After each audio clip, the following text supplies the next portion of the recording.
कृपाचार्य और द्रोणाचार्य महाभारत के सबसे महत्वपूर्ण पात्रों में से हैं। इस वीडियो में हम कृप, उनकी बहन कृपि और कृपि के पति द्रोण का इतिहास देखेंगे।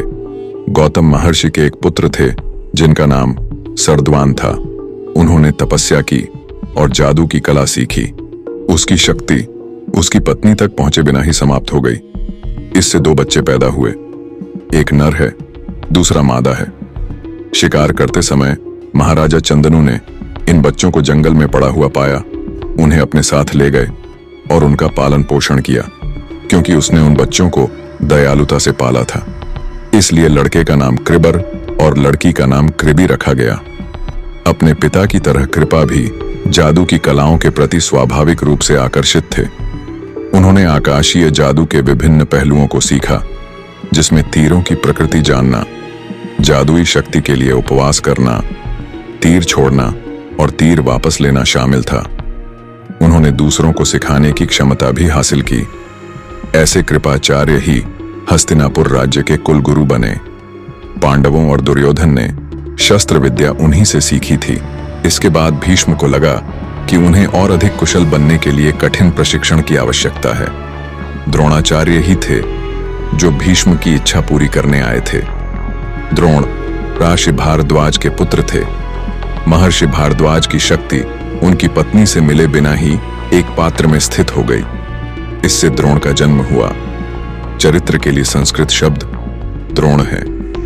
द्रोण अग्निवेच्य के आश्रम में रहे और शस्त्र विद्या की शिक्षा प्राप्त की। उस समय राजा पृषद के पुत्र राजकुमार द्रुपद भी उसी आश्रम में आए और धनुर्विद्या सीखी। दोनों शिष्य द्रोण और द्रुपद घनिष्ठ मित्र बन गए।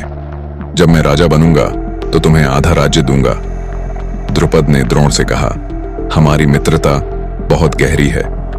गुरुकुल में रहने के दौरान उनकी मित्रता बहुत गहरी हो गई। अपने पिता पुरुष की मृत्यु के बाद द्रुपद पांचाल राज्य के राजा बने। द्रोण ने कृपाचार्य की बहन कृपि से विवाह किया। उसके एक लड़का था।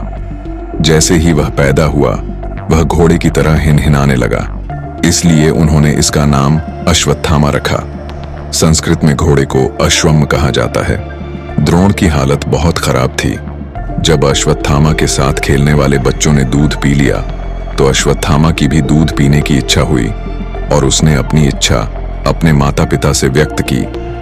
द्रोण के पास उस बालक की इच्छा भी पूरी करने का साधन नहीं था। उन्होंने चावल के आटे को पानी में मिलाकर उसे दूध कहकर अश्वत्थामा को संतुष्ट किया। द्रोण को इस बात पर दुख हुआ कि वे इतने गरीब हैं कि उन्हें एक बालक को इस प्रकार धोखा देना पड़ा।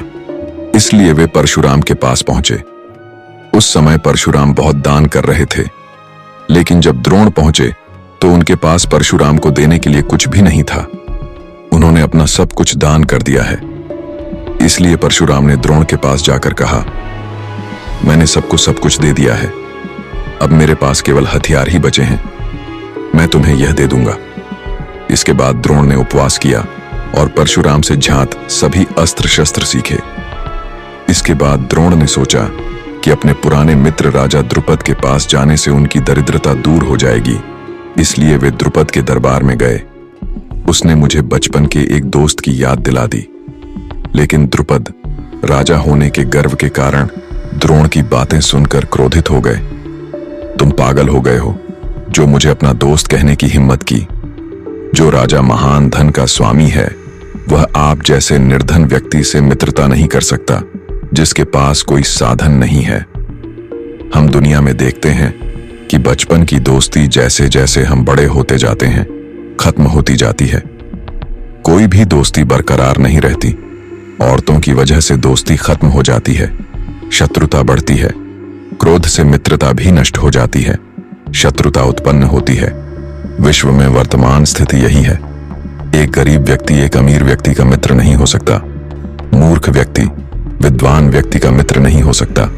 एक कायर एक नायक का मित्र नहीं हो सकता। मित्रता और विवाह केवल उन लोगों के बीच उपयुक्त हैं जो धन, शिक्षा, शक्ति, प्रतिभा और पद में समान हो। बलवान और कमजोर के बीच कभी कोई मित्रता नहीं होती। राजा द्रुपद ने भरी सभा में द्रोण को अपमानित करते हुए कहा, अज्ञान काल में बनी मित्रता के बारे में अब बात करना मूर्खता है। द्रोण ने अपने क्रोध पर नियंत्रण किया। उसने मन ही मन प्रतिज्ञा की। द्रुपद सभा छोड़कर सीधे हस्तिनापुर चले गए। द्रोण भी वहीं कृपाचार्य के आश्रम में ठहरे थे। इस समय जब पांडव और दुर्योधन नंदन वन में खेल रहे थे तो उनकी गेंद एक कुएं में गिर गई। जब उन्होंने उसे उठाने की कोशिश की तो युधिष्ठिर की अंगूठी भी कुएं में गिर गई।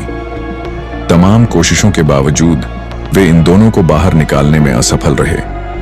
द्रोण, जो यह देख रहे थे, उनके पास आए और बोले, इससे पता चलता है कि तुमने अभी तक बाण चलाने की कला में पूरी तरह से निपुणता प्राप्त नहीं की है। और उन्होंने कुछ लकड़ियां कुएं में फेंक दी।